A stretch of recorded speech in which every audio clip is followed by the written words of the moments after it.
25 বছরের নাই এই সরকার আমাদেরকে এই সময় 25 কেজি করে মাছ দেয় এবং আমরা এই যে 30-60টা ঘর আছি, এই 60টা ঘর আমরা খুব আনন্দ ফুর্তি করে এই মাছটা আমরা খাই এবং আমরা সরকারকে ধন্যবাদ জানাই যে এই মাছটা আমাদেরকে 25 বছরে ইনশাল্লাহ দেয়।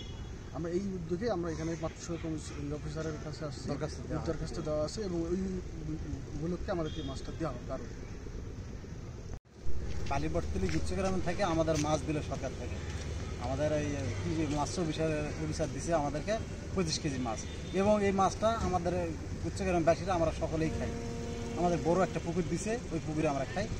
আর এই আছে প্রতি বছরে এই জিনিসটা আমাদেরকে দেওয়া হয়। মৎস্য অফিস থেকে আমাকে 25 কেজি মাছ দেওয়া হয়েছে।